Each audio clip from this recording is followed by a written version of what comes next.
When the main objective in a video game is to solve a mystery, there are many ways the developers can choose to deliver that. From a 20-hour role-playing game where you're trying to find the truth about yourself, to a 15-minute point-and-click escape room.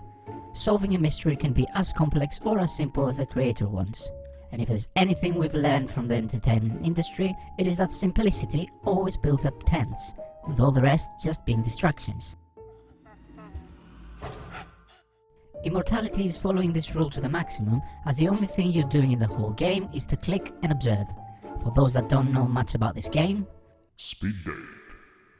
Hi, I'm Immortality, an interactive film video game released in 2022, developed by Sam Barlow and published by Half Mermaid Productions. My story is about Marissa Martel, an actress gone missing after shooting a trilogy of films that were never released, and players have to solve that mystery using the footage of those movies. People will say I'm short, scary, non-linear, narrative-driven, and quite dramatic. One thing you should know about me is that I'm entirely video clip based. You serious? back in 2015, when I played Sam Barlow's Her Story on my mobile, it had all the potential to be a disaster. First of all because I don't enjoy playing games on my mobile, but also because any previous experience I had with games using full motion video techniques wasn't great. But Her Story was different. 7 years later and I was still thinking about it. Until very recently that Immortality was released, and now I'm only thinking about that. Immortality has a very simple game design.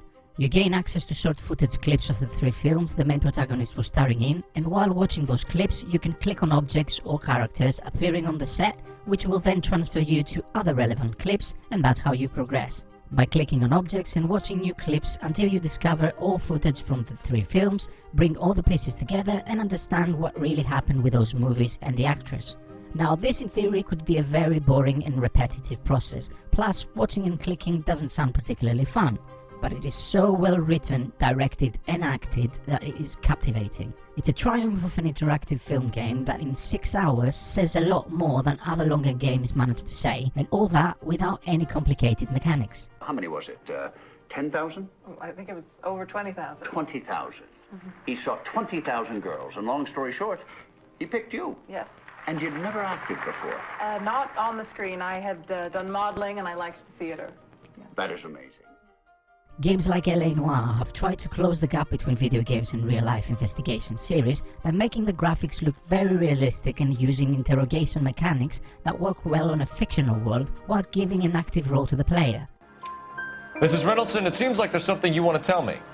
She was very high-strung. Lovely one moment and screaming at you the next. She wanted it all and she wanted it damn quick. Immortality has none of that, as the only thing the player can do is keep watching real acting video clips. When you start fiddling with the clips, you discover more ways to watch them and reveal secret messages and scenes. But the more you unveil the mystery, the more obsessed you become to keep searching.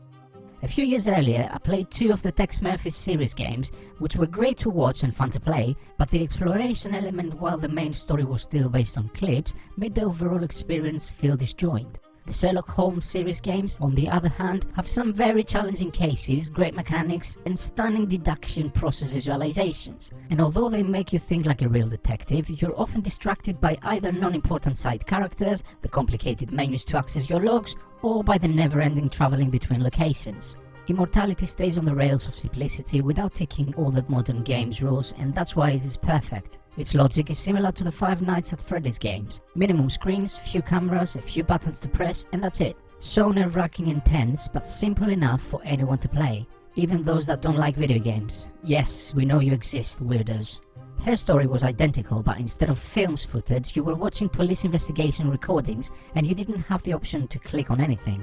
Sam Barlow has gone a step further with Immortality by giving the player some basic controls of how to watch those clips, and by adding the ability to click on things, which is a fresh and seducing way of storytelling, as it allows you to be as focused or nosy as you want. One of the things that make both Her Story and Immortality so unique is that you're not watching the clips on chronological order, but with the order you discover them. So it really feels like a puzzle, where instead of putting the pieces in the right place, you need to keep finding new ones for those you've already watched to make sense.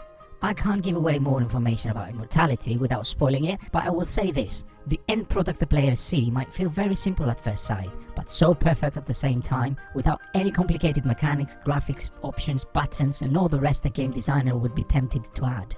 Dare to be more ambitious with this formula and you end up with games like The Infectious Madness of Dr. Decker, which is a very similar type of game but relies a lot on characters' background. Characters that ask questions back to you, and once you type your answer, the game then uses it to determine your fate. Now, since I'm here, let's have a little bit of fun. Shall we, Doctor? It is all those extra mechanics that often don't feel natural, and although those ideas are more adventurous, it's not as tight as a full motion video game should be. But don't underestimate Immortality because of its simplicity, as it can be vicious. It might not have graphics, exploration or new-gen mechanics, but through pure storytelling, it takes you to very dark places. Religion, film industry corruption, backstage secrets, all stereotypes and tragic events are only a few of the many things blended and beautifully delivered through narrative, orchestrated and directed through an artistic lens, full of surreal moments that even David Lynch will be jealous. Immortality's success and reception proves a lot. First of all, a simple layout with only one screen for players to interact is enough to tell a compelling story. A mystery-solving game can keep you on your toes and engaged without modern game graphics, but most of all, if a video game is designed to deliver a good game experience, then who needs complicated game design really?